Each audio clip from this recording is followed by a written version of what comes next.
Please అండి. అలాంటి ఆలోచన రాకుండా ఉండాలంటే అది నీ చేతుల్లోనే ఉంది. నువ్వు మాత్రమే మన బంధాన్ని కాపాడగలవు. మనం కలిసి ఉండాలా విడిపోవాలా అనేది ఇప్పుడు నీపైనే ఆధారపడింది. నేనే కాదండి, ఏ ఆడపిల్లైనా మాంగళ్యాన్ని దూరం చేసుకోవాలని అనుకోదు. నేనేం చేయాలో చెప్పండి, మీరేం చెప్పినా నేను చేస్తాను. మన బంధం మాత్రం విడిపోకూడదు. లేదు, నువ్వు చెయ్యలేవు. ఈ సమస్యలన్నింటికీ పరిష్కారం మనిద్దరం విడిపోవడమే తప్ప వేరే మార్గమే లేదు.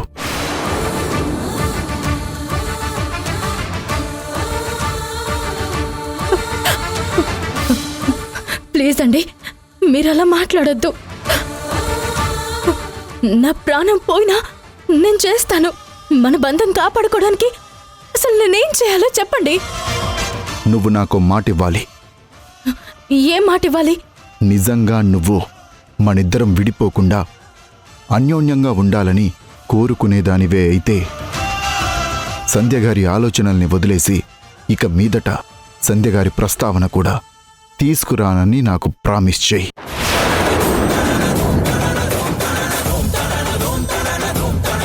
నన్ను ఇంకా సూటిపోటి మాటలతో హింసించనని ప్రామిస్ చేయి. అసలు నీ మైండులో సంధ్య అనే ఆలోచన కూడా తీసుకురానని ప్రామిస్ చేయి. మనం కలిసుండాలా విడిపోవాలా అనేది ఇప్పుడు నీ చేతుల్లోనే ఉంది. నిజంగా నీకు నేను కావాలి, మన బంధం కలకాలం నిలవాలి అంటే నువ్వు సంధ్యగారి ఆలోచన, సంధ్యగారి పేరు కూడా మర్చిపోతానని, ఇంకెప్పుడూ నీ నోటి నుంచి ఆ పేరు కూడా వినపడదని నాకు మాటివ్వు.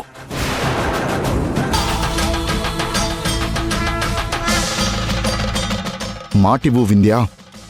నీ మెడలో ఉన్న తాళి మీద ఒట్టేసి సంధ్యగారి గురించి ఆలోచించను, సంధ్యగారిని అనుమానించను, నాకు సంధ్యగారికి మధ్య లేని రిలేషన్ని కల్పించనని, నన్ను సంధ్యగారిని ఎవ్వరినీ బాధ పెట్టనని మాటివ్వు.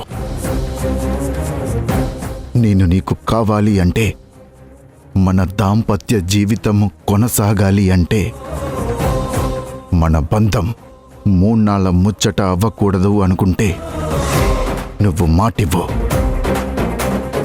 సంధ్యగారి ప్రస్తావన ఇక ఇంట్లో తీసుకురానని మాటివ్వు. ఖచ్చితంగా మాటిస్తానండి. మీరు అడిగినట్టే నేను ఒట్టు పెడతాను. నా తాళి మీద ఒట్టేసి చెప్తున్నాను, నేను సంధ్యని అనుమానించను. తన ప్రస్తావన తీసుకురాను అనడం ఎంత నిజమో, సంధ్య నా కాపురం జోలికొస్తే ఎట్టి పరిస్థితుల్లోనూ క్షమించను అనేది కూడా అంతే నిజం. నా మెడలో ఉన్న తాళిని కాపాడుకోవడం కోసం, నా కాపురం నిలబెట్టుకోవడం కోసం నేను దేన్నైనా వదులుకుంటాను, ఎంత దూరమైనా వెళ్తాను. ఈ జన్మకే కాదు, ఎన్ని జన్మలకైనా మీరే నా భర్త. మీరు లేకపోతే నేను బ్రతకలేనండి. ఇదిగో ఈ తాళి మీద ఒట్టేసి చెప్తున్నాను, మీరు నాకు కావాలి.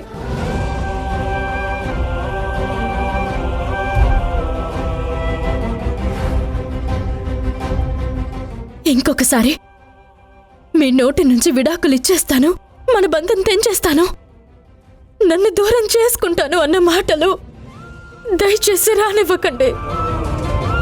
అలాంటి ఆలోచనలు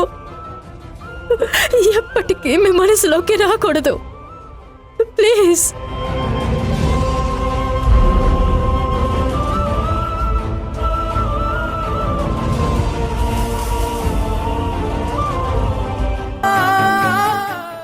డాక్టర్, నా సంధ్యకి ఏమైంది డాక్టర్?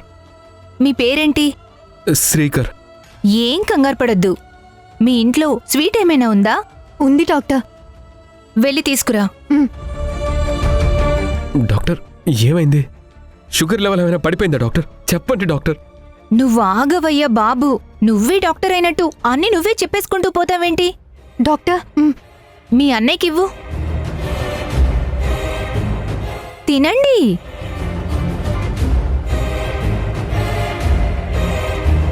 అమ్మా, మీరు కూడా తీసుకోండి. తీసుకోండి. ఇదేంటి డాక్టర్, మా సంధ్య కళ్ళు తిరిగి పడిపోతే మీరు మాకు షుగర్ తినిపిస్తున్నారేంటి? పడిపోయింది నేను కాదండి, మా సంధ్య. ఎందుకండి అంత కంగారు పడతారు? మీకు భార్య మీద ఇంత ప్రేమ ఉంటే ఎలాగా? మీకు శుభవార్త చెప్పడం కోసమే మీ నోరు తీపి చేశాను. ఏం శుభవార్త డాక్టర్? మీరు తండ్రి కాబోతున్నారు.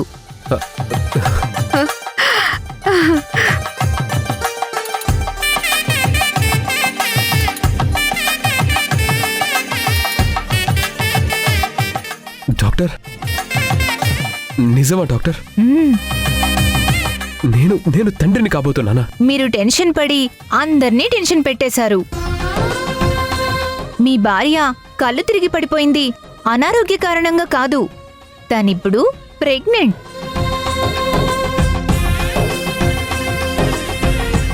ప్రెగ్నెన్సీ టైంలో ఇలా కళ్ళు తిరిగి పడిపోవడం సర్వసాధారణం.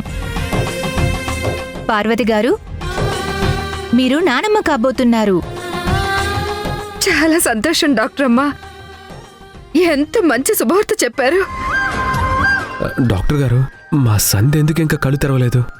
శ్రీజ, వెళ్ళి నీళ్లు తీసుకురా.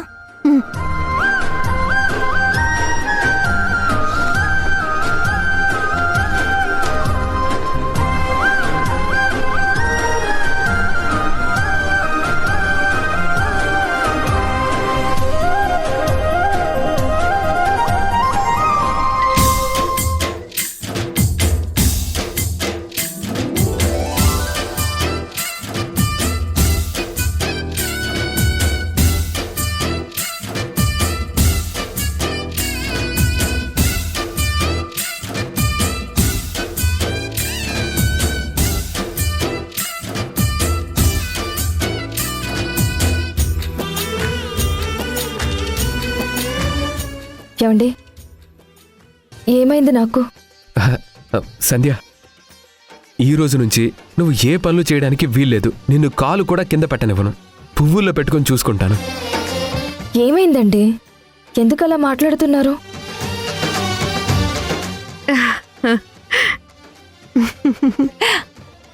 అత్తయ్య, ఏమైంది?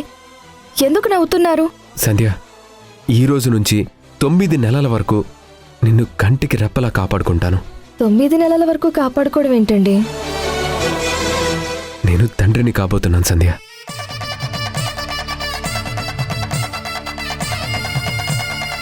నువ్వు తల్లివి కాబోతున్నావు.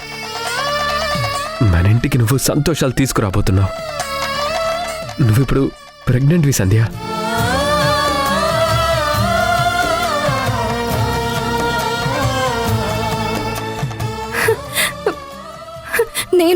నేను అమ్మని కాబోతున్నానా? ఏమండి, నిజమే చెప్తున్నారా? అవును సంధ్య, మనిద్దరం అమ్మా నాన్నలం కాబోతున్నాం. నమ్మలేకపోతున్నానండి. ఆ దేవుడు ఇంత త్వరగా కరుణిస్తాడనుకోలేదు. నేను అమ్మనవుతున్నాను, మీరు నాన్న అవుతున్నారు. అత్తయ్య, మీరు నాన్నమ్మ అవుతున్నారు. శ్రీజ, నువ్వు అత్తవి కాబోతున్నావు. కంగ్రాచులేషన్స్ వదినా.